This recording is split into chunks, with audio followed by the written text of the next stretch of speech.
मुबारक हो आप सब लोगों को, बहुत बहुत मुबारक हो।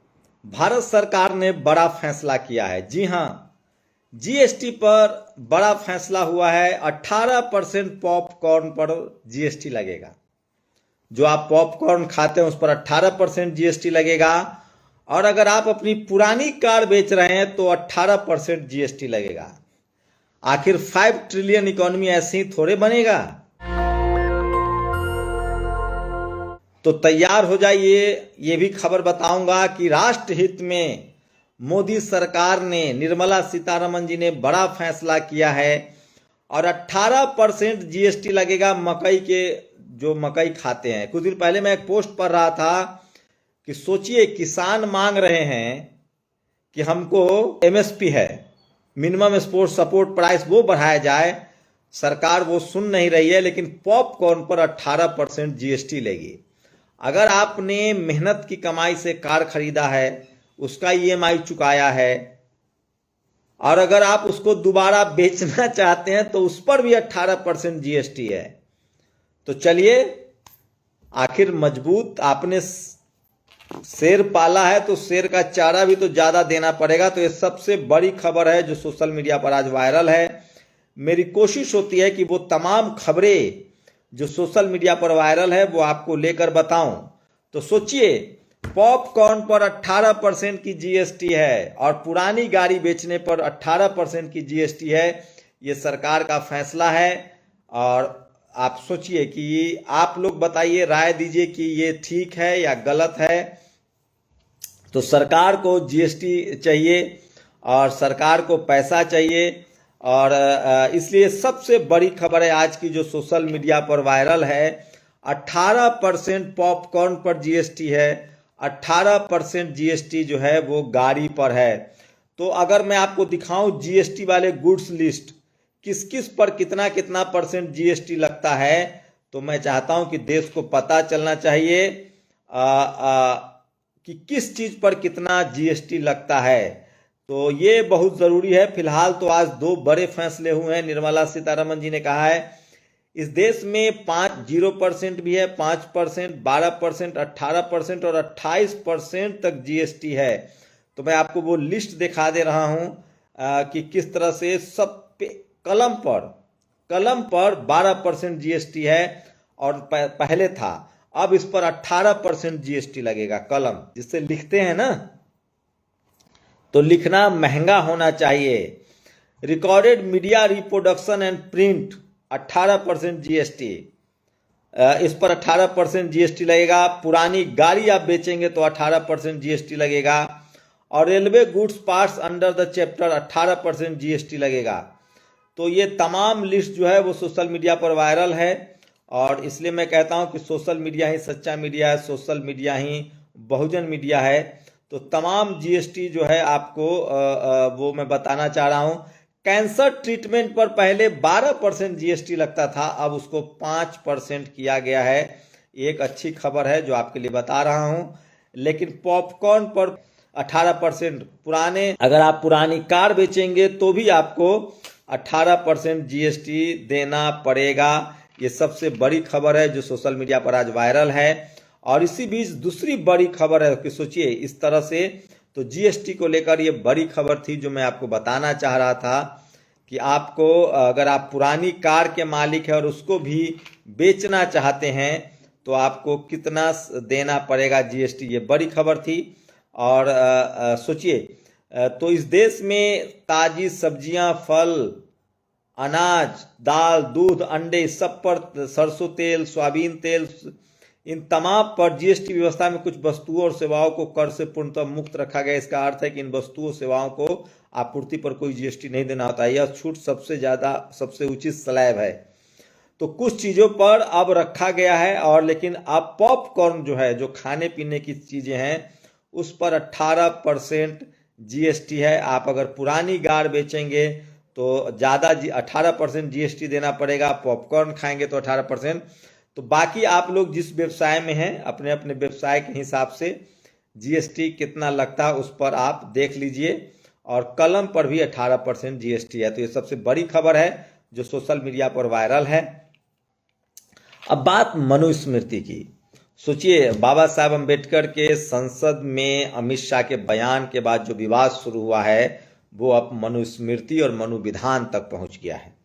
मैं आपको बता रहा हूं कि मनुस्मृति को जो लोग धर्म ग्रंथ कह रहे हैं वो आपको धोखे में रख रहे हैं।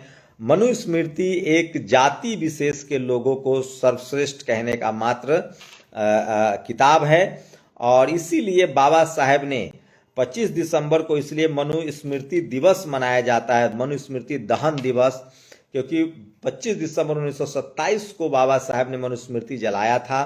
लेकिन अब भारत में संविधान लागू है और संविधान से चलता है। दिलीप मंडल का लॉजिक है कि मनुस्मृति किसी के घर में नहीं है, मनुस्मृति पढ़ता कौन है। मैं बता रहा हूं, एक राकेश पांडे नाम के शख्स हैं जो खुद दुबई में रहते हैं, व्यापारी हैं, और ये कहते हैं कि यह सुंदर नज़ारा है दुबई का, लेकिन इस नज़ारे पर बिहार से आकर बिना किसी आरक्षण के अपना आशियाना होगा, यह कृपा ईश्वर की है। तो राकेश पांडे जी को मनुस्मृति से फायदा, इसलिए ये 1000 मनुस्मृति की किताब बंटवाएंगे। राकेश पांडे जी पूरी तरह से आरक्षण विरोधी है। तो सोचिए, क्या ये इकोनॉमिक वीकर सेक्शन के आरक्षण के खिलाफ राकेश पांडे बोलेंगे? ये सबसे बड़ा सवाल है। मैं इसलिए कह रहा हूं, ये सब आपको समझना पड़ेगा कि कैसे इस देश में जो लोग जातीय आरक्षण की वजह से बिजनेस में, मीडिया में, जुडिशियरी में, कॉलेज यूनिवर्सिटी में कब्जा किए हुए हैं, वो दूसरों पर जब गाना गाते हैं, इसकी वजह यह है क्योंकि कोई बोलने वाला नहीं है, कोई उनको समझाने वाला नहीं। इसलिए मैं कह रहा हूं कि आप अपने संवैधानिक अधिकार के दायरे में रहकर अपनी बात को लिखिए, पढ़िए। मनुस्मृति एक किताब है जो क्षत्रिय वर्ण कुव्यवस्था में भी क्षत्रिय वैश्य को नीचे दिखाता है। सोचिए, वो ऐसी किताब है, और ज्यादा विस्तार से आपको समझना है तो भी मैं आगे बताऊंगा। और सोचिए, सोचिए अजीत भारती ने, ये पूरा बहस फिर से शुरू हुआ। एक तो बाबा साहब के अपमान से, और प्रियंका भारती जो आरजेडी की प्रवक्ता, उन्होंने मनुस्मृति की कॉपी फाड़ी थी। उसके बाद अजीत भारती जो जनरल कैटेगरी का पत्रकार है, उसने कहा कि कंटाप लगाना चाहिए। एक ब्राह्मण समाज की जो महिला पत्रकार हैं मीनाक्षी जोशी, उन्होंने कहा कि हाँ, मेरा मन तो हुआ था कंटाप लगाने का। मैंने प्रियंका भारती का इंटरव्यू भी किया, आप देख सकते हैं। तो विवेकानंद कुशवाहा ने लिखा है, जवाब दिया अजीत भारती को, उस हिंदू ग्रंथ का नाम भी तो लिखते अजीत भारती, तुमने तो मुझे ब्लॉक कर रखा है, नहीं तो हिंदू और हिंदुत्व की परिभाषा भी बताता। मनुस्मृति में महिलाओं और शूद्रों के लिए जिस तरह की नफरत भरी बातें दर्ज हैं, उसका बचाव कोई मूर्ख या नफरती व्यक्ति ही करेगा। जिस लड़की को तुम कंटाप जरने की बात कह रहे हो, वह देश की प्रतिष्ठित विश्वविद्यालय में डॉक्टरेट कर रही है। रोज टीवी पर अपने ज्ञान, वाक पटुता से तुम जैसे नफरतियों की बौद्धिक कंटाप भी जरती हैं। प्रियंका भारती हमारी बहन है। यह देश संविधान सभा की रहनुमाई में बाबा साहेब के लिखे संविधान से चलता है, उसी से चलेगा। बाबा साहेब तो 25 दिसंबर 1927 को ही मनुस्मृति जला चुके हैं। और सोचिए, और इसीलिए अनिल यादव जो है वो तफरीह ले रहे हैं, और वो कह रहे हैं कि प्रियंका भारती और मीनाक्षी जोशी में कंपटीशन कराया जाए, लेख लिखवाया जाए, कौन ज्यादा पढ़ा लिखा है, होशियार है, या फिर गेहूं कटवाया जाए, धान कटवाया जाए, कौन ज्यादा मेहनत कश है। और तो सोचिए, और वो कह रहे हैं कि हम पुरस्कार राशि बढ़ा रहे हैं, 1.5 लाख तक का पुरस्कार राशि दे सकते हैं। तो किस तरह से, और सोचिए, अब तक संसद भवन में जो धक्का मुक्की की बात है उसकी वीडियो नहीं आई है। प्रियांशु कुशवाहा ने एक ट्वीट किया है, यदि मनुस्मृति जलाने से किसी की भावना आहत होती है तो मैं 100 बार उस किताब को आग लगाना पसंद करूंगा। तुम 100 बार FIR करो, मैं 1000 बार जलाने की बात करूंगा। 25 दिसंबर को मनुस्मृति है, और ये खबर है। और प्रियंका भारती वर्सेज मीनाक्षी जोशी, इसको लेकर लगातार सोशल मीडिया पर बहस है। राजकुमार भाटी कहते हैं कि मनुवादी बहुजन समाज के साथ 2 ही षड्यंत्र करते हैं, असल मुद्दों से ध्यान हटाना, स्वर्ग की फर्जी सपने दिखाना। अमित शाह ने 15 सेकंड में मनुवाद का पूरा मिशन परोस दिया। अंबेडकर करने से क्या लाभ है, भगवान का नाम लोगे तो स्वर्ग मिल जाएगा। मैं आपको एक बात बता दूं, जैसे कोई चोर का आरोप लगे तो उसको चोरी के आरोपी कहते हैं। अगर कोई दोष सिद्ध हो जाए तो उसको हम चोर कहते हैं कि ये चोर है। जब मान लिए मुझ पर आपने एक FIR किया कि शंभू कुमार सिंह ने मेरा पैसा चुरा लिया है, तो मैं चोर का आरोपी हुआ, पुलिस जांच करेगी, कोर्ट जाएगा मामला। अगर कोर्ट ने मुझे सजा दे दी तो मैं चोर कहलाऊंगा। एडजेक्टिव है, जो पैसे चोरी करे या किसी का सामान चुरा उसको चोर कहते हैं। उसी तरह से बहुत लोग मुझसे पूछते हैं कि आप मनुवादी कौन क्यों करते हैं। तो मनुवादी हम उसको कहते हैं जिसके अंदर भेदभाव भरा हो, जो आदमी को जाति के आधार पर भेदभाव करता हो, धर्म के आधार पर भेदभाव करता हो, लिंग के आधार पर भेदभाव करता हो, या रंग के आधार पर भेदभाव करता हो, किसी भी तरह का अगर आप भेदभाव किसी से कर रहे हैं, उसी को मनुवादी कहा गया है। और जो सिर्फ जाति के आधार पर भेदभाव करता है उसको जातिवादी कहा गया है। आप समझ रहे हैं ना, एकदम क्रिस्टल क्लियर होइए। तो जातिवाद मनुवाद का किसी जाति से संबंध नहीं है। जातिवाद मनुवाद एक प्रक्रिया है, अगर आप वो करेंगे तो आप भी जातिवादी और मनुवादी कहलाएंगे। तो ये सबसे बड़ी खबर है और सोशल मीडिया पर वायरल है। 25 दिसंबर को मनुस्मृति को लेकर इन दिनों जबर बहस छिड़ी हुई। तो ये मनुस्मृति जो है, अशोक भारती ने कहा है कि देशव्यापी प्रदर्शन होगा 28 दिसंबर को। बीएसपी सुप्रीमो मायावती जी ने बड़ा ऐलान कर दिया है कि 24 तारीख को बड़ा प्रोटेस्ट होगा। और सोचिए, विजेंद्र चौहान ने लिखा है कि किस तरह से एक महिला पत्रकार जो हैं वो थप्पड़ मरने की बात कह रही हैं। वो कह रही हैं कि मेरा मन था कि प्रियंका भारती को मैं कंटाप मारूं, ये मेरा मन था, मतलब उनके मन में था। उन्होंने खुद ट्विटर पर स्पेस लिखा है। और सोचिए, राजकुमार भाटी जो साहित्य के जानकार हैं वो लिखते हैं, स्त्री और शूद्र की गुलामी का प्रावधान करने वाली मनुस्मृति की तर्कवादी और मानवतावादियों की आलोचना की जाती है।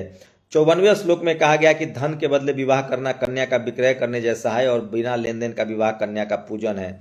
55वें श्लोक में कहा गया कि पिता, भाई और देवर आदि वस्त्र आभूषण आदि से कन्या का पूजन करे।